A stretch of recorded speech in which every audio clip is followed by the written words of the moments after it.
আপনার উপস্থাপক হবার কিন্তু কথা ছিল না। একেবারেই না। ৫-৫-১০,০০০ টাকা সেই আমলে ২০০০ সাল, ওটা বাঁচানোর জন্য হঠাৎ করে মাইক্রোফোন নিয়ে দাঁড়িয়ে গেলাম। এই যে দাঁড়ালাম, এই মাইক্রোফোনের ভালোবাসা। বাকিটা ইতিহাস। ২৪ বছর যখন পার হলো, ২ যুগ, তখনও আপনি একই দে ৮টি অনুষ্ঠানের হোস্ট। সো কিভাবে আসলে সম্ভব? ২৫ বছর একটা ফিল্ডে একইভাবে কাজ করে এখন পর্যন্ত থাকা, তো এটা একটা অনেক বড় বিষয়। ক্যালিফোর্নিয়াতে আপনি love in California, exactly. So ওই সিনেমার শুটিং আপনি কবে শুরু করছেন? সেপ্টেম্বর মাসে ক্যালিফোর্নিয়াতে খুব সুন্দর সুন্দর মেলা হয় ওই সময়টাতে, তো ওই জন্য আমরা সেপ্টেম্বর মাসটাকে টার্গেট করেছি। বাবার ছেলে হয়ে ওঠার যে চেষ্টা, বাবা কখনো চাননি যে আমি এই জগতে আসি। 95 এর শেষের দিকেই বলতে পারি আমরা। তখন বাবা একটা সিনেমা করেছে অজান্তে, প্রথম ছবিটাই যেটা বাবা বানাবে সেটা এই অজান্তেরই রিমেক করবে ওই দেশে। ছবির নাম হচ্ছে আমার মা। 97-এ প্রথম দৃশ্য, আমি 4th অ্যাসিস্ট্যান্ট ডিরেক্টর, তখন রঞ্জিত মল্লিক, ভিক্টর ব্যানার্জি, প্রসেনজিৎ, এই 3 জন আর্টিস্ট। ওই দেশীয় কোনো ডিরেক্টরও কখনো এই 3 জনকে একসাথে করতে পারেনি, যেটা বাবা করে দেখিয়েছিল। দিলীপ বিশ্বাসের ছেলে হিসেবে জীবনে আলাদা কোনো ফ্যাসিলিটিস পেয়েছেন কিনা? সিনেমার ক্ষেত্রে আমি প্রতিনিয়ত ওনার ফ্যাসিলিটিস পাই। বাবা দিলীপ বিশ্বাস যিনি ছিলেন, তিনি এমন একজন মানুষ ছিলেন যে প্রচুর মানুষকে মানুষ হতে শিখিয়েছেন। প্রেম এসেছিল জীবনে, বহুবার, আই নো দ্যাট। না, বহুবার বললে বিপদ। নিখাদ প্রেম, সেটা জীবনে এসেছিল। প্রেমের প্রতি যদি বিশ্বাস থাকে তাহলে প্রেমে পড়া মঙ্গল। যেটার প্রতি বিশ্বাসই নেই সেটাতে পড়ে যাওয়াটা ঠিক না। আমার ব্যক্তিগত খুব ফেভারিট একটা ডিশ আছে, সেটা হচ্ছে ঢ্যাঁড়স। ঢ্যাঁড়স যেরকম করেই হোক, কাঁচা, আধা কাঁচা, সেদ্ধ, রান্না করা, ঢ্যাঁড়স হলেই হলো আমার। তাই? এটা আমি জানতাম না, এরকম নতুন একটা ইনফরমেশন। আমার খুব ভালো লাগে, মানে খুবই, মানে লেডিস ফিঙ্গার বলে ইংরেজিতে। তো এই লেডিস ফিঙ্গার নাম বলে।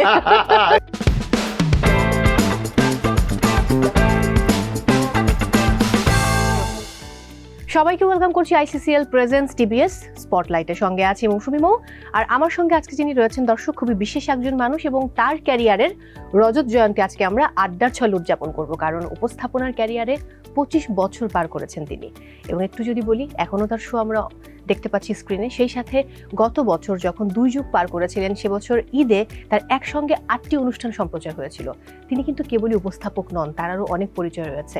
সেই পরিচয়ের প্রসঙ্গে আমি পরে যাব। তার আগে বলতে চাই যে এমন একজন অভিজ্ঞ উপস্থাপকের সামনে বসে তার ইন্টারভিউ করাটা বরাবরই আমার জন্য বেশ কঠিন। তারপরেও এই কাজটি করতে আমি বেশ আনন্দ বোধ করি।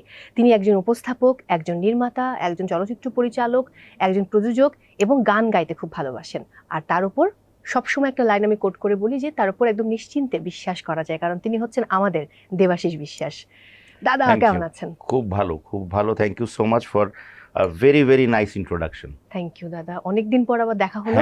তবে আমি যে সাক্ষীগুলো হতে পারছি, আমার জীবনের প্রথম স্টেজ শোয়ের মানে সুযোগ হয়েছিল আপনার সাথে উপস্থাপনা করার। আপনার 24 বছর যখন আপনি পার করলেন 2 যুগ, তখন আপনার ইন্টারভিউ করার সুযোগ হয়েছে। আবার 25 বছর যখন রজত জয়ন্তী, তখন আপনার ইন্টারভিউ করার সুযোগ হচ্ছে। তার আগে যদিও বহুবার ইন্টারভিউ নেওয়া হয়েছে, বাট এইগুলো একটু স্পেশাল। একটা অন্য টপিক দিয়ে শুরু করব। একটা নিউজ দেখছিলাম, আপনার একটি ফেসবুক স্ট্যাটাসে গিয়ে কমেন্ট করেছেন আমাদের মিশা সওদাগর। তো মিশা ভাই লিখেছেন যে তুমি হচ্ছ মহাসমুদ্র থেকে সৃষ্টি হওয়া সাগর, নদীনালা খালবিল নিয়ে তুমি কেন ভাবছো? এগুলো ভাববার অন্য মানুষ আছে। এই প্রসঙ্গ ধরেই আমি আগাতে যাই, কি বলবেন আসলে? আসলে বেসিক্যালি কি হয়, কখনো কখনো ইচ্ছা হয় অনেক কিছু লেখার, কখনো কখনো ওই যে হয় না যে দাঁতে দাঁত চেপে থাকতে থাকতে দাঁত ব্যথা হয়ে যায়। তো যখন ব্যথা হয়ে যায় তখন আমি কিছু স্ট্যাটাস দেই, 2-1টা। হয়তো ওটা না দিলেও আমার চলে, যার প্রসঙ্গে বলছি বা যেই প্রসঙ্গে বলছি সেই প্রসঙ্গ না টেনে লিখলেও চলে। তো তারপর আমি লিখে ফেলি 2-1 সময়। তো ওটারই একটা কোট আনকোট, উনি একটা খুব চমৎকার, কারণ উনি আমাকে খুব স্নেহ করেন, খুবই ভালোবাসেন। মানে বাবা চলে যাওয়ার পরে পিতৃস্থানীয় যে মানুষগুলো আমার আশেপাশে আছে, তার মধ্যে তিনি একজন। মানে পিতৃস্নেহের মতন করেই তিনি আমাকে স্নেহ করেন। তো সেই জায়গার থেকে তিনি এই কথাটি লিখেছেন, এবং বাবাকে তিনি খুব মানতেন, বাবাকে তিনি অনেক ভালোবাসতেন। তো ওই জায়গার থেকে, যেহেতু বাবা এত বড় একজন পরিচালক, এত বড় মাপের একজন মানুষ ছিলেন, তো তার ছেলে হয়ে বা তার সন্তান হয়ে আমার কি দরকার এগুলো বলার, ওই হিসেবেই তিনি এই কথাটা লিখেছিলেন। দারুণ। তবে আমি এই প্রসঙ্গ ধরে একটু বলতে চাই, আমাকে মাঝে একজন সাংবাদিক ফোন করলেন, বললেন যে উপস্থাপনা নিয়ে আমার কি মন্তব্য, এরকম উপস্থাপনা হচ্ছে। তো আমি বললাম যে আমি এটা নিয়ে মন্তব্য না করি। মানে আমি আসলে মন্তব্য করে কিছু করতে পারবো না, প্রথমত আমার মনে হয়েছে। আর একটা জায়গায় গিয়ে আমি বলেছি যে এই জায়গাটায় শুধুমাত্র উপস্থাপকের পরিবর্তন হতে হবে এমনটা না, যারা অনুষ্ঠান মানে প্রযোজক রয়েছেন তাদেরও পরিবর্তন হতে হবে, তাদের ধ্যান ধারণা বদলাতে হবে। একই সাথে যারা অতিথি আছেন তারাই বা কেন এই ধরনের প্রশ্নের উত্তর দেবেন। তো এই তিন জায়গাটাই কিন্তু পরিবর্তন হতে জরুরি। যে প্রসঙ্গ ধরে তুই শুরু করলি, আমি তুমি বলতে পারি না। আচ্ছা তুই থাকেন, তুমি বলতে হবে না। তো তুই যেটা দিয়ে শুরু করলি ওইটাই কিন্তু বেসিক্যালি এই ব্যাপারটা আমি ওখানেই লিখেছিলাম। কিছু করার নেই। আমিও দেখলাম যে পরে একটা নিউজ আসলো যেখানে তুই আমরা এই ব্যাপারে কথা বলেছি। হ্যাঁ দাদা, একটা ব্যাপার বলতে চাই, 25 বছর মানে ভাবা যায় না, এত লম্বা দীর্ঘ সময়। আমি ইন্ট্রোতে বলছিলাম যে 24 বছর যখন পার হলো, 2 যুগ, তখনও আপনি একই ডে 8টি অনুষ্ঠানের হোস্ট। সো কিভাবে আসলে সম্ভব? যেই কাজটা আমরা করি সেই কাজটার প্রতি প্রথমত আমার কাছে যেটা মনে হয়, মানে দীর্ঘ সময় ধরে যদি কাজ করতে হয় এভাবে, ওটাকে ভালোবাসতে হবে জান প্রাণ দিয়ে। ওই কাজটাকে শ্রদ্ধা করতে হবে ডেফিনেটলি, ভালোবাসার পাশাপাশি, এবং ওই কাজটাকে কতটুকুন আগলে রাখা যায় সেটা নিয়ে ভাবতে হবে, বা সেটাকে চর্চা করেই এগোতে হবে। তো এই ব্যাপারগুলো খুব ইম্পর্টেন্ট। হ্যাঁ, পাশাপাশি যেগুলো একাগ্রতা বা হার্ড ওয়ার্ক, ওগুলো তো আমরা করে এসছি, ওগুলো কিন্তু এখনো করছি। যে করে যে এসছি তার মানে এই না যে আমরা ছেড়ে দিয়েছি। আর যেহেতু পৃথিবী বদলাচ্ছে, সব কিছুই আধুনিক হচ্ছে, তো ওই আধুনিক জিনিসটাকে আমরা আজ থেকে 25 বছর আগে যেরকম ছিল উপস্থাপনা, এখন প্যাটার্নটা তো একটু হলেও চেঞ্জ হয়েছে। তো প্যাটার্ন ওয়াইজ আমাকেও আপডেটেড থাকতে হয়, আমি আপডেটেড থাকার চেষ্টা করি, যেটা হয়তো অনেকে করেন না বলেই হয়তো বা তারা আস্তে আস্তে হারিয়ে গেছেন বা মিলিয়ে গেছেন। প্যাটার্নটার বদলটা করেননি, পরিবর্তনটা নেই। এক্স্যাক্টলি। হয়তো অনেকে আশা ছেড়ে দিয়েছেন, অনেকে বলেছেন না আর করবো না, ভাল লাগে না, হোয়াট এভার। তো সবকিছু মিলে আমার কাছে মনে হয় যে লং রান যে বিষয়টা, এটাতে এই জিনিসগুলো খুব ইম্পর্টেন্ট। না হলে টু বি ভেরি অনেস্ট, আমি নিজেই বলছি, আমি নিজেই মাঝে মাঝে অবাক যাই যে 25 বছর একটা ফিল্ডে একইভাবে কাজ করে এখন পর্যন্ত থাকা, তো এটা একটা অনেক বড় বিষয়, আসলেই বড় বিষয়। বাট আমি এটাকে আমার জন্য বড় বিষয় বলছি না, আমি ভাবছি যে এই জিনিসটা যদি মানুষ বুঝতে পারে, যেটা আমি বললাম, এই প্যাটার্নটায় যদি ফলো করে, তাহলে হয়তো ইন দ্য লং রান সবাই কম বেশি একটা বড় পাবে আর কি, অধ্যায় পাবে। ডেফিনেটলি, এটা আমি বিশ্বাস করি। বাট একটা ব্যাপার, যদিও এই গল্প বহুবার আমাদের হয়েছে, কিন্তু টিবিএস এর দর্শকদের জন্য আপনার উপস্থাপক হবার কিন্তু কথা ছিল না, একেবারেই না। এটা খুবই কাকতালীয় এবং অদ্ভুত একটা গল্প রয়েছে এটার পেছনে। সেই গল্পটা ছোট্ট করে আরো একবার যদি শেয়ার করা যায়। বলে দিচ্ছি, একদম ছোট্ট করে। সেটা হচ্ছে, আমরা একটা অনুষ্ঠান করব, স্ট্রিট শো করব, এবং এটা প্ল্যান হয়ে গেছে। আমরা যখন ইউনিভার্সিটিতে পড়তাম তখনই আমরা প্ল্যান করেছি, এবং উপস্থাপক খুঁজছেন। হ্যাঁ, এখন ঘটনা হচ্ছে যেই প্রোগ্রামটা আমরা করব সেই প্রোগ্রামটা একটু আলাদা না, অনেকটাই আলাদা। আর তৎকালীন সময় খুব সাহসী অনুষ্ঠান। হ্যাঁ, এবং সেই পথের পাঁচালীর কথা আমরা এখনো ভুলতে পারি না। ওই অনুষ্ঠানের কথাই বলছি। তো এখন ওই অনুষ্ঠানে একজন উপস্থাপককে লাগবে এরকম, দেখতে শুনতে ভালো না হলেও চলবে, কিন্তু তাকে চটপটে থাকতে হবে, আর গাটস থাকতে হবে, সাহস থাকতে হবে, যে একজন মানে আমরা কিন্তু অ্যাজ লাইভই করতাম জিনিসগুলো। হয়তো আমি মার্কেটে গেছি, কাউকে কোনো এক আন্টিকে বা কোনো এক বোনকে বা কোনো এক ভাইকে জিজ্ঞেস করলাম যে হঠাৎ করে, যে ভাই একটু আসেন তো কথা বলি। কি, যে আপনার তো 2টা কান, আমারও 2টা কান, তো মানুষের 2টা জায়গায় 3টা কান হলে ভালো হতো না, বেশি শুনতে পাইতো। মানে এইরকম যে বিষয়গুলো, এগুলো বলার একটা সব মানে লাগবে, একটা দরকার। তো ওইরকম কাউকে আমরা পাচ্ছিলাম না। এখন ইনভেস্টমেন্ট হয়ে গেছে, আর ইনভেস্টমেন্ট আমরা ধার করে করেছি। আমার ইনভেস্টমেন্ট করেছে আমার বাবা, আর আরেকজন যিনি আছেন আমাদের শ্রদ্ধেয় ডিরেক্টর সাহেব তানভীর হোসেন প্রবাল ভাইয়ের ইনভেস্টমেন্ট করেছেন তার মা। কারণ আমরা কেউ তখন কামাই করি না, টাকা পয়সা ইনভলভ হয়ে গেছে। এখন যেমনি হোক অ্যাটলিস্ট 2টা এপিসোড তো আমাদেরকে করতে হবে।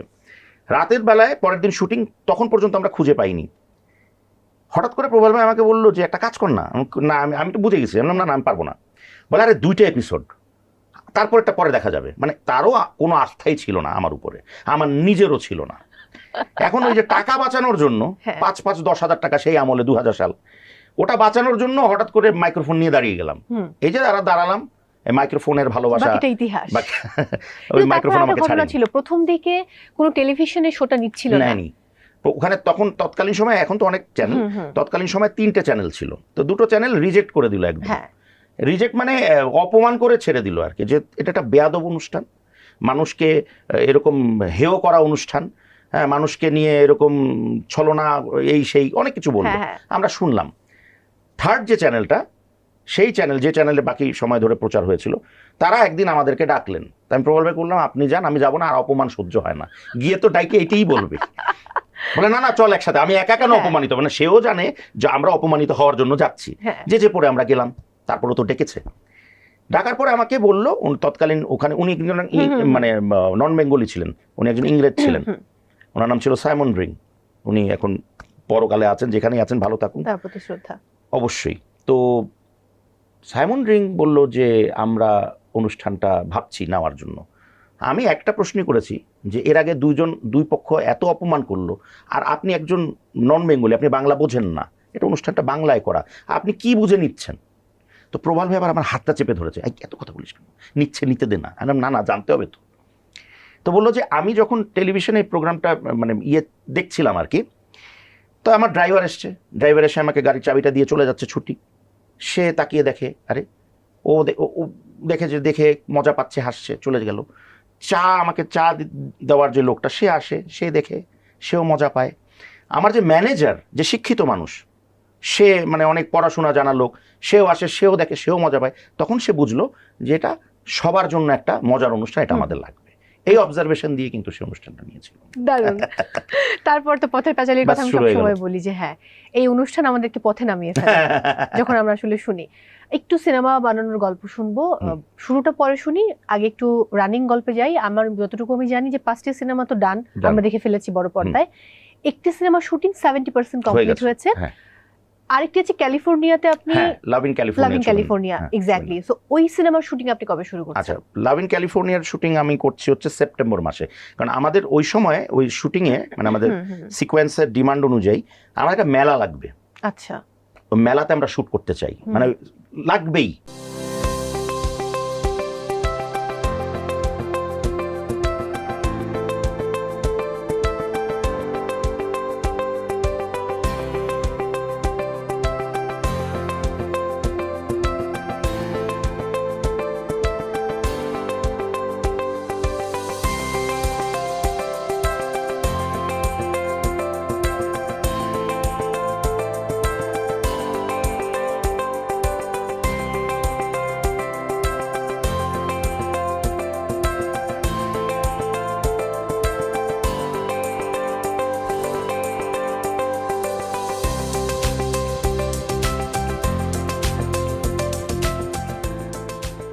তো সেপ্টেম্বর মাসে ক্যালিফোর্নিয়াতে খুব সুন্দর সুন্দর মেলা হয় ওই সময়টাতে। তো ওই জন্য আমরা সেপ্টেম্বর মাসটাকে টার্গেট করেছি, যে সেপ্টেম্বর মাসে মেলার ব্যাপারগুলো হয়ে গেল, কাজের ব্যাপারগুলো হয়ে গেল, কারণ বারে বারে গিয়ে তো আর কাজ করা সম্ভব না, যেহেতু ওটা অনেক দূরের ব্যাপার। আর যেটা রানিং 70% হয়ে গেছে, সেই ছবিটার নাম হচ্ছে তুমি যেখানে আমি সেখানে। এটাও আমার মতন, আমার প্যাটার্নের ছবি, কমেডি ফিল্ম। এইটার কাজ কমেডিয়ান রোম্যান্স, রোম-কম যেটাকে আমরা বলি, রোমান্টিক কমেডি। এটার কাজ 70% হয়ে গেছে। মাঝখানে একটা দেশের সার্বিক পরিস্থিতির কারণে একটু আটকে গিয়েছিল। এটা আবার যদি সব ঠিকঠাক থাকে ব্যাটে বলে, আগামী মাস থেকে আমি চাই শুরু করতে। সেটা শুটিং কি দেশে হবে না দেশের বাইরে? ওটা পুরোটাই দেশীয় ছবি, দেশেই হবে। বাহ, দুর্দান্ত। এবার আমি সিনেমা বানানোর গল্পে যাব, মানে বাবার ছেলে হয়ে ওঠার যে চেষ্টা। এটাও মজার গল্প।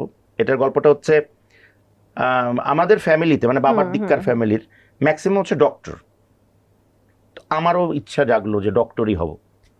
বাবা কি সেটা বলতেন? আমার তো মনে হয় না, বাবা কখনো বলেননি, কিন্তু বাবা কখনো চাননি যে আমি এই জগতে আসি। এখন হঠাৎ করে হয় না যে কখনো কখনো। বাবা কি চাইতেন যে শ্রদ্ধেয় দিলীপ বিশ্বাসের ছেলে দেবাশিস বিশ্বাস কি হবেন?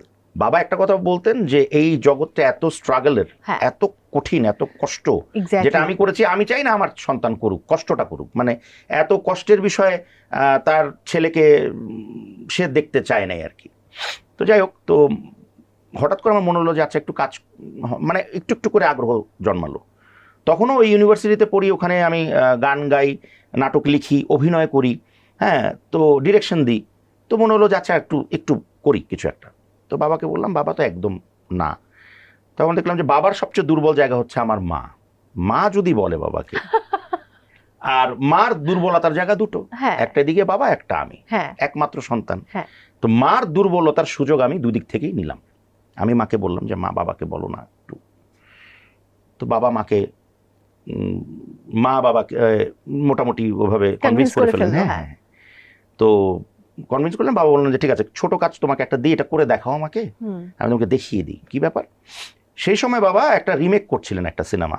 এটা আমি গল্পটা বলছি 96 সালের গল্প, 95-এর শেষের দিকেই বলতে পারি আমরা। তখন বাবা একটা সিনেমা করেছে অজান্তে, ওটা রাষ্ট্রীয় পুরস্কারও পেল। তো 96-এ বাবা ডিসিশন নিল যে কলকাতায় ছবি বানাবে। তো প্রথম ছবিটাই যেটা বাবা বানাবে সেটা এই অজান্তেরই রিমেক করবে ওই দেশে।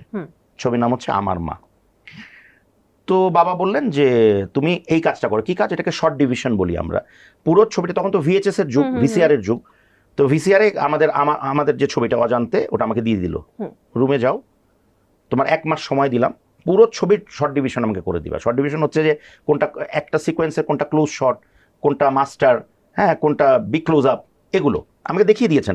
দুটো সিকোয়েন্স দেখিয়ে দিয়েছেন যে এইভাবে লিখতে হয়। ওটা দেখেছি আমি। দেখে আমি 1 মাস ধরে রিওয়াইন্ড ফরওয়ার্ড প্রত্যেকটা শট। তো একটা সিকোয়েন্সে মনে কর যে 28, 30টা, 32টা, 35টা শট এক একটা সিকোয়েন্সে। এরকম পুরো ছবি মনে কর 70-80টা সিকোয়েন্স। আচ্ছা, তো কতগুলো হবে? 80 দিয়ে যদি 3 দিয়ে গুণ করি, মানে 2400-2500 শট আছে একটা সিনেমাতে। ওটার পুরোটা একটা করা, কারণ বাবা চেয়েছিল যে যেইভাবে সে অজান্তে বানিয়েছে, জাস্ট ওইটা দেখে সে আমার মা বানাবে, তাহলে কাজটা ইজি হয়ে যাবে। তারই তো সৃষ্টি। তা আমি করলাম।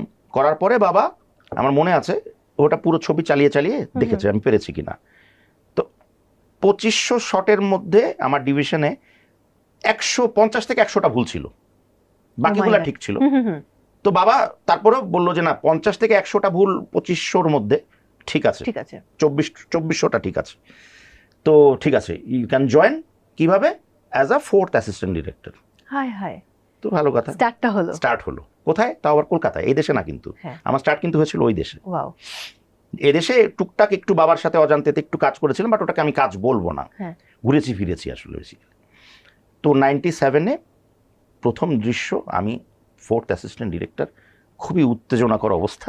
আমার হাতে একটা ক্ল্যাপস্টিক, তখন তো ক্ল্যাপস্টিক থাকতো, আর ওই চক দিয়ে শর্ট টেক এগুলো লেখা হতো। আর এই যে কনুইটা আছে, কনুই দিয়ে শর্ট শেষ হয়ে গেলে কনুই দিয়ে এটা মুছে আবার পরেরটা লেখা হতো। ওই কাজটা এই কাজটাই আমার কাছে মনে হলো যে পৃথিবী পেয়ে গেছি আমি, এটাই পৃথিবীর শ্রেষ্ঠ কাজ। ভাবভঙ্গি আলাদা, তখন আমি ডিরেক্টর আর কি। হ্যাঁ, ওই শুরু হলো আমার চোখের সামনে। তখন রঞ্জিত মল্লিক, ভিক্টর ব্যানার্জি আর প্রসেনজিৎ, এই 3 জন আর্টিস্ট। আরে বাবা, 3 জনই এক সিনেমাতে। এটাও একটা অনেক বড় ব্যাপার। ওইখানে কোনো ডিরেক্টর, ওই দেশীয় কোনো ডিরেক্টরও কখনো এই 3 জনকে একসাথে করতে পারেনি, যেটা বাবা করে দেখিয়েছিল। সিনেমার নামটা কি ছিল? আমার মা। ওটা হলো প্রথম। শেষ হলো, আমার একটু পদোন্নতি হলো দ্বিতীয় ছবিতে। বাবা আবার আরেকটা ছবি বানাবেন। তখন কি 4th অ্যাসিস্ট্যান্ট থেকে মানে একদম 4th অ্যাসিস্ট্যান্ট থেকে লাভ দিয়ে আমি ফার্স্টই বলা যায়, কারণ চিফ একজন থাকেন, তার আন্ডারে আমি পড়ে গেলাম ফার্স্ট অ্যাসিস্ট্যান্ট। একটু সুবিধা ছিল, একটু স্বজন প্রীতিও ছিল, যে ঠিক আছে একটু আগায়নি।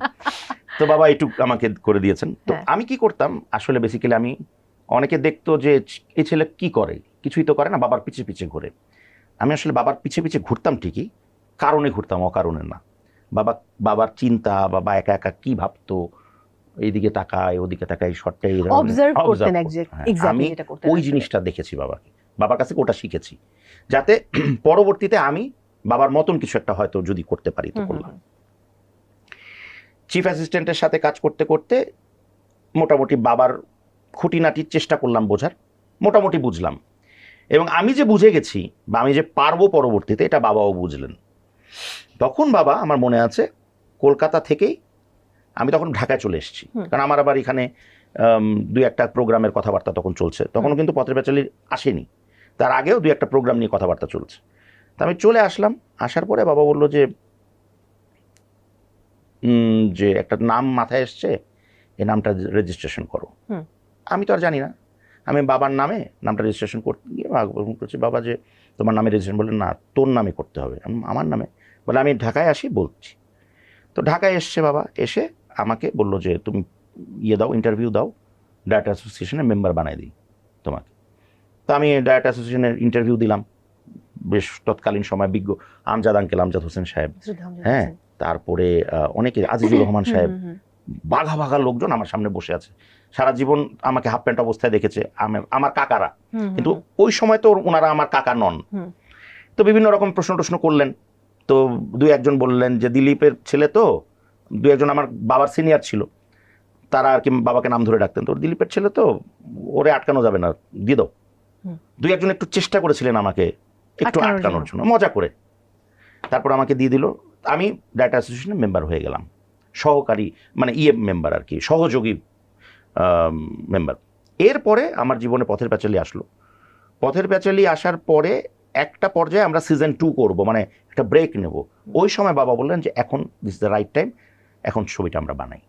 তো আমরা ডিসিশন নিলাম। বাবাকে আমি একটা কথাই বলেছিলাম যে বাবা, তুমি তো সারা জীবন এত বড় বড় ছবি বানিয়েছো, মানে ফ্যামিলি ড্রামা, ইমোশনাল ফিল্ম, তো আমি একটু জনরাটা চেঞ্জ করতে চাই। তখন পথের প্যাচালি যেহেতু আমার গ্রিপে, আমি একটু কমেডি, ওই দিকে আমার আগ্রহটা বেশি ছিল। আমি বললাম বাবা, আমি কমেডি ফিল্ম করবো, বাংলাদেশে হয় না, আমি করব। ইন্ডিয়াতে হয়, বাংলাদেশে হয় না, বিশ্বের সব জায়গাতে হয়, ইন্ডিয়া হোক হলিউড হোক হয়, আমাদের দেশে ওভাবে হয় না। তো কমেডি, ঠিক আছে কমেডি যা। এইভাবে আমার আসলে প্রথম তারপর শুরু হলো শ্বশুরবাড়ি জিন্দাবাদ। হ্যাঁ, এবং তারপর তো এক এক করে, তারপরে তো সবাই, বাকি সব আমরা সবাই জানি। এই যে এরকম লম্বা পরিক্রমার মধ্যে একটু জানতে চাই, কাজে অনেক ব্যস্ত ছিলেন এবং ওই সময়টা কেটেছে আসলে কাজের মধ্যে, প্রেম এসেছিল জীবনে বহুবার, আই নো দ্যাট, না বহুবার বললে বিপদ। ও কিছু কিছু আছে এসেছিল, ওগুলো ইনফ্যাচুয়েশন, হ্যাঁ, কিছু কিছু এসেছিল হয়তো ভালো লাগা, যেটা ভালোবাসার না, হ্যাঁ, এটা তো হবেই, স্বাভাবিক ব্যাপার। কিন্তু ওইভাবে যদি প্রেম অ্যাঙ্গেল চিন্তা করে বলি যে নিখাদ প্রেম, সেটা জীবনে এসেছিল, আসেনি যে তা না, সেটা এসেছিল। সেটা কি পরিণতি পেয়েছিল? না না, প্রেমের তো আসলে কি, প্রেমের পরিণতিতে আমরা মনে করি যে মানে পরিচয়, প্রণয়, পরিণয়। হ্যাঁ, তো পরিচয় থেকেই তো শুরু হয়। পরিচয়টা ঠিক আছে, প্রণয়ও ঠিক ছিল, পরিণয় বা পরিণতি যেটাকে আমরা বিয়ে মনে করি, সেটা আসলে ঘটেনি। তার আগেই সেটা না ঘটাই বোধহয় ভালো, তাহলে ওই রেশটা না থেকে যায়। হ্যাঁ, না হলে তখন আর জিনিসটা আগের মতো থাকে না, তখন থেকে যায়, কেমন যেন অন্যরকম হয়ে যায়। আপনার কাছে প্রেমের সংজ্ঞা কি? আমার নামের সাথে যেটা আছে, বিশ্বাস। হ্যাঁ, আমার কাছে মনে হয় প্রেম মানে হচ্ছে একে অপরের প্রতি, শুধু তাই না, প্রেমের প্রতি বিশ্বাস। প্রেমের প্রতি যদি বিশ্বাস থাকে, তাহলে প্রেমে পড়া মঙ্গল। যেটার প্রতি বিশ্বাসই নেই, সেটাতে পড়ে যাওয়াটা ঠিক না, খুব অমঙ্গল চলে, মানে অমঙ্গল বয়ে নিয়ে আসে জীবনে, খুব এটা বলতে হবে। মিডিয়াতে আপনার ভালো বন্ধু কারা? মিডিয়াতে আমার ভালো বন্ধু, খুব শুনলে অবাক শোনাবে, আমার ভালো বন্ধুরা হচ্ছে যারা আমার সাথে কাজ করেন, বলতে আমার চিফ অ্যাসিস্ট্যান্ট ডিরেক্টর, আমার ক্যামেরাম্যান, হ্যাঁ, মানে ওনাদের সাথেই আমার আসলে বসবাসটা। তো বন্ধু বলতে আমি আসলে ওনাদেরকে, আর এর বাইরে যদি হয়, আসলে সবাই তো বন্ধু প্রতিম, কিন্তু একদম হয় না যে জিগরি দোস্তি, ওটা আমার কখনোই ঘটেনি, এই ইহজীবনে হয়নি। স্কুলের কিছু বন্ধুরা আছে, বাট মিডিয়ার ক্ষেত্রে জিগরি বন্ধুত্ব আসলে আমার মনে হয় মিডিয়ার জায়গাটা এরকম, বন্ধুত্ব জিনিসটা একটু রেয়ার মনে হয় আমার কাছে। বন্ধু অনেক, কিন্তু কখনো কখনো ভাবি ও আসলে কি বন্ধুত্ব আছে কিনা। এই প্রশ্ন আমারও, যাই হোক এই প্রসঙ্গে আগাবো না, অন্য প্রসঙ্গে আগাতে চাই। আপনি খুবই ভোজন রসিক একজন মানুষ, খেতে খুব পছন্দ করেন, এখনো কি সেই ব্যাপারটা আছে নাকি এখন খুব মেইনটেইন করে চলতে হয়? যদি আপনাকে দেখতে সেটা মনে হয় না। মোটেও না, মেইনটেনেন্স জিনিসটা আমার মধ্যে নেই। আমি এমনিও আগের থেকেই একটু এই শুধু খাওয়ার ক্ষেত্রে না, থাকে না যে শরীরের যত্ন নেয়া, ত্বকের যত্ন নেয়া, মুখের যত্ন নেয়া। দাদা 25 বছর যদি পার করে দেয়া আছে যত্ন না নিয়ে, তাহলে কি দরকার যত্ন নেয়া? আই এম ব্লেসড আসলে, আমার মানে লাগেনি সবচেয়ে বড় কথা। আর আমি একটু এ ব্যাপারে কুড়ে টাইপের, হ্যাঁ, আমি কাজ করতে খুব ভালোবাসি, ওখানে কোনো কুড়েমি নেই, বাট এগুলো সামহাও আমার দ্বারা হয়নি। তো খাওয়ার ক্ষেত্রেও তাই, আমি এখনো খেতে ভালোবাসি, কারণ হয় কি, খাওয়া জিনিসটা এটাও এক প্রকার প্রেম, অ্যাট্রাকশন বলি আমরা এটাকে। হয় কি যে দেশে মার হাতের এত রকমের ভ্যারাইটি রান্না জীবনে খেয়েছি, পাশাপাশি এই মানে এই প্রফেশনে এসে দেশে এবং দেশের বাইরে এত ভ্যারাইটি কাইন্ড অফ ফুড পেয়েছি। আই এম ভেরি ব্লেসড বলবো যে সবার ভাগ্যে তো হয় না, আমার ভাগ্যে জুটেছে বিভিন্ন রকমের দেশে যাওয়া, বিভিন্ন রকমের খাওয়া, তো সব মিলে ওই ফুডি হয়ে গেছি আর কি। এটা খুব স্বাভাবিক ব্যাপার, আর আমরা তো বাঙালিরা একটু খেতে ভালোবাসি। হ্যাঁ, মায়ের হাতের কোন খাবার সবচেয়ে প্রিয়? সবই, তবে যদি আলাদা করে ধরি, মা হাতের একটা স্পেশাল, প্রত্যেকটা মানুষের একজন অনেক বড় রাঁধুনেরও একটা স্পেশালিটি এক্সট্রা থাকেই। এক্স্যাক্টলি, একটা, বাকি সবই ভালো হয় কিন্তু একটা বেশি ভালো হয়। তো মার হাতের সব রান্নার মধ্যে ভালো তো সবগুলোই লাগে, একটা দুটো স্পেশালিটি বলি। একটা হচ্ছে মাটন। আচ্ছা, হ্যাঁ, এই মাটনটা যেই খাবে, আমি তাকে এতটুকু চ্যালেঞ্জ দিয়ে বলতে পারি, হাতের 5টা আঙ্গুল একটু হলেও চাটতে হবে। হ্যাঁ, গেল এক। আর এর বাইরে আমার ব্যক্তিগত খুব ফেভারিট একটা ডিশ আছে, সেটা অদ্ভুত ডিশটা একটু, সেটা হচ্ছে ঢ্যাঁড়স। ঢেঁড়স কিভাবে? ঢ্যাঁড়স যেরকম করেই হোক, কাঁচা, আধা কাঁচা, সেদ্ধ, রান্না করা, ঢ্যাঁড়স হলেই হলো আমার। তাই? হ্যাঁ। এটা আমি জানতাম না, এটা খুব নতুন একটা হ্যাঁ, ইনফরমেশন। আমার খুব ভালো লাগে, মানে খুবই, মানে লেডিস ফিঙ্গার বলে ইংরেজিতে। হ্যাঁ। তো এই এটা কি লেডিস ফিঙ্গার নাম বলে? এই জন্যই বললাম যে হতেও পারে ওটার প্রতি একটা ফ্যাসিনেশন ওই কারণে এসছে, বাট দেন এগেইন এটা আমার খেতে খুব ভালো লাগে। আর সবই কম বেশি তো সবই ভালো, বাট মার স্পেশালিটি এই দুটো। আর আমার যদি ব্যক্তিগত পছন্দের জায়গা ধরি, তাহলে আমার আসলে, আমি খুব একটা ঝাল পছন্দ করি না, কখনো কখনো হয়, বাট মিষ্টি জাতীয় জিনিসের প্রতি একটু আকর্ষণ বেশি। আমার সবচেয়ে ফেভারিট দ্রব্যের মধ্যে হচ্ছে আইসক্রিম। ওরে বাবা, আমি ভীষণ পছন্দ করি। আমার আরেকটা জায়গায় আমি খুব লাকি, সেটা হচ্ছে যেহেতু আমাদের কাজটা গলা দিয়ে, এক্স্যাক্টলি, এবং কখনো কখনো আমি শখের বসে গানও বিভিন্ন জায়গায় গাই। হ্যাঁ, সেটা তো অবশ্যই আজকেও গাইতে হবে। তো শোন, ঘটনা হচ্ছে যে আমি কিন্তু প্রচুর বরফ খাই, মানে জলে বরফ দিয়ে খাই, ঠান্ডা জল ছাড়া আমি খেতে পারি না। কিন্তু গলা বসে না? না, আমার গলা বসে না। আমার জীবনের সবচেয়ে বড় শোয়ের আগে আমার গলা 10 দিন নাই হয়ে গেছিল, এবং আমার ডিপ্রেশন, আমি শুধু বলেছি আল্লাহ তুমি আমার সব নিয়ে যাও, খালি ক্যারিয়ারটা নিও না, গলাটা ফিরিয়ে দাও। এবং প্রথম এপিসোডটা আমি এমন ভাবে করেছি যে গলা দিয়ে তো কোনো আওয়াজ বেরোচ্ছে না, একটু শব্দ শোনা যাচ্ছে, পরে ওনারা একটা এআই দিয়ে খানিকটা ঠিক করলেন। কারণ আমি যদি ভয়েস ওভার দিতাম তাহলে যেটা প্রবলেম হতো, ডাবিং করলে বাকি যে ভয়েস গুলো এগুলো তো মিলানো যেত না, একদম না। সো সবাই শুধু লিখছে উপস্থাপকের ভয়েস খারাপ, পছন্দ হচ্ছে না, এই সেই হ্যান ত্যান। সো সেকেন্ড এপিসোডে গিয়ে ওনারা বললেন যে মৌ, এবার যদি ঠিক না হয় তাহলে আমাদের তো তোমাকে চেঞ্জ করা ছাড়া কোনো অপশন থাকবে না। আমি ভাবলাম যে ও মাই গড, এটা তো একটা, এন্ড ফাইনালি আলহামদুলিল্লাহ যে ঠিক হয়ে গেল। হ্যাঁ, আমি সুস্থ হলাম, এটা আশীর্বাদ ছিল। এক্স্যাক্টলি। অনেকটা শেষের দিকে আছি দাদা, একটা ব্যাপার একটু জানতে চাই, জীবনে কোনো রিগ্রেট আছে কিনা আপনার? দেখো, আমরা পৃথিবীতে এসেছি, এর থেকে বড় পাওয়া আসলে কিছুই নেই একজন মানুষ হিসেবে। হ্যাঁ, আশা, পৃথিবী দেখা, পৃথিবীর আলো বাতাস নেওয়া, এটাই তো আমরা, মানে জন্ম থেকেই কিন্তু আমরা ব্লেসড, তাই না? তো সেই জায়গায় রিগ্রেশন তো কিছু না কিছু জায়গায় থাকেই। যেমন আমার কাছে মনে হয় যেটা, যে আমি এটার জন্য ফাইটও করেছি তোমাদের সবার হয়েই। সেটা হচ্ছে, দেখো, একটা জাতীয় পর্যায়ের অনুষ্ঠান হচ্ছে, মনে করো, হ্যাঁ, সবাই জাতীয় পর্যায়ের পুরস্কার নিচ্ছে।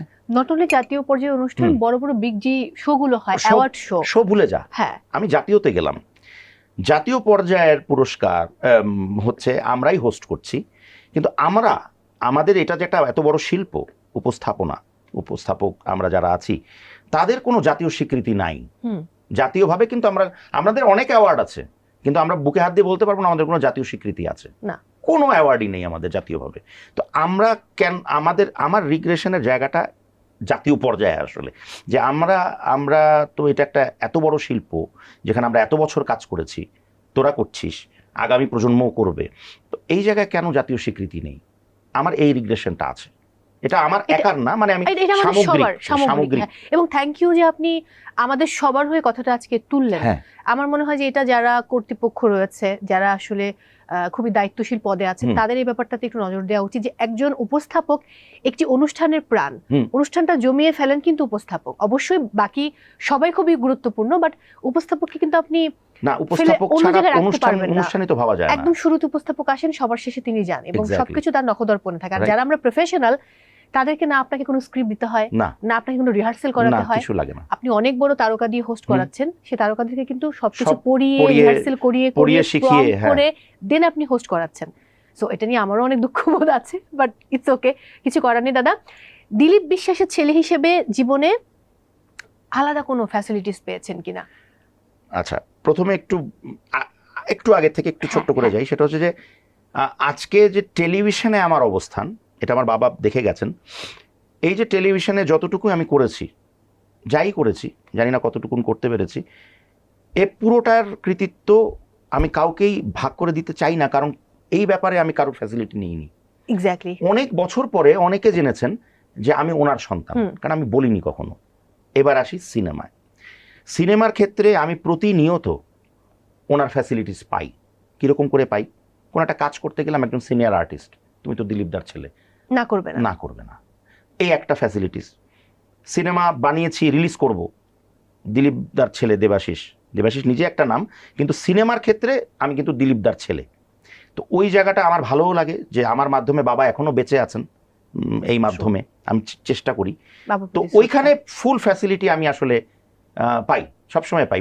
প্রত্যক্ষভাবে তো পাবো না, কিন্তু পরোক্ষভাবে আমি পেয়েই যাচ্ছি। আর দুটো প্রশ্ন তারপর শেষ করছি, খুব অল্প করে জানতে চাই। বাবা হিসেবে একজন দিলীপ বিশ্বাস, সেই সাথে মা নিয়ে, মানে মাকে নিয়ে যদি কিছু বলার থাকে। আচ্ছা, বাবা হিসেবে তো বাবা দিলীপ বিশ্বাস যিনি ছিলেন, তিনি এমন একজন মানুষ ছিলেন যে সেই মানুষটা শুধু আমার বাবার মানে আমার বাবা হয়েই না, প্রচুর মানুষকে মানুষ হতে শিখিয়েছেন। তো এই গুণটা আসলে অনেক বড় একটা গুণ। আমি আই এম ভেরি লাকি যে আমি তার সন্তান, বাবার ক্ষেত্রে বলছি আগে। এবং এরকম বাবা আসলে সত্যিকার অর্থে, সব বাবাই, আমি একটা কথা সেদিনও বলেছিলাম যে পৃথিবীতে অনেক খারাপ মানুষ থাকতে পারে, কিন্তু কোনো খারাপ বাবা নেই। হ্যাঁ, তো ঠিক আমি আমার বাবার ক্ষেত্রে বলি যে এরকম বাবাও নেই আমার বাবার মতো, মানে এরকম একটা আইডল মানুষ, মানে যাকে অনেকে আইডল বানিয়ে বসে আছেন। তো এরকম মানুষ পাওয়া খুব মুশকিল, এরকম বা পিতৃস্নেহ জিনিসটা, বা গাইডেন্স, হ্যাঁ, জীবনে পথ কিভাবে চলতে হয়, রাস্তার অলিগলি যেরকম তিনি আমাকে শিখিয়েছেন যে কোন গলি দিয়ে কোথায় বড় রাস্তায় পড়তে হয়, জীবনের ক্ষেত্রেও তাই, যে ছোট রাস্তা থেকে কি করে বড় রাস্তায় যেতে হয়, বা কিভাবে প্রতিকূলতাকে অতিক্রম করতে, আর সাহস, যে একটা এনকারেজমেন্ট, এই ব্যাপারগুলো খুব ছিল। হয়তো মন খারাপ, হয়তো আমার এই জায়গাটা আমি ব্যর্থ হয়েছি, আমার 1 মিনিট লাগতো না ব্যর্থতা ভুলতে, কারণ ওই ব্যাপারটা তার মধ্যে ছিল। দারুণ। তো তিনি অসাধারণ। হ্যাঁ, মানে আমি আমার বাবা বলেই বলছি না, যারা আমার বাবাকে চেনেন তাকেও যদি তুই এই প্রশ্নটা করিস, তিনি বাবা সম্পর্কে হয়তো আমার থেকেও বেশি বলবেন। এবার আসি মা হচ্ছে আমার কাছে পৃথিবী। মানে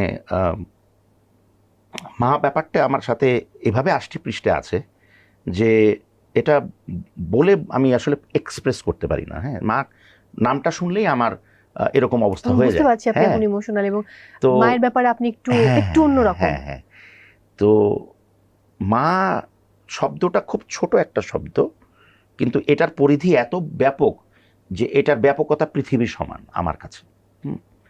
এবং মা আমার জীবনে যদি না থাকতেন, প্রথমত আমি তো পৃথিবী দেখতে পারতাম না।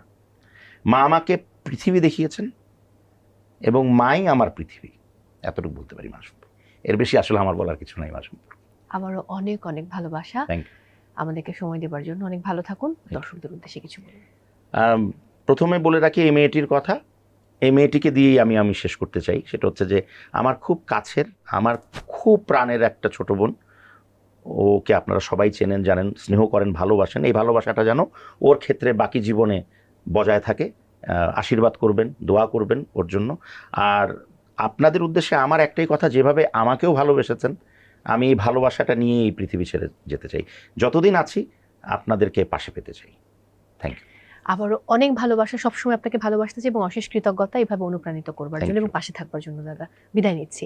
দর্শক, বিদায় নিতে হচ্ছে আজকের মতো ICCL প্রেজেন্স টিবিএস স্পটলাইট থেকে। সবাই অনেক ভালো থাকুন, নিরাপদে থাকুন, আর থাকুন টিবিএস এর সঙ্গে।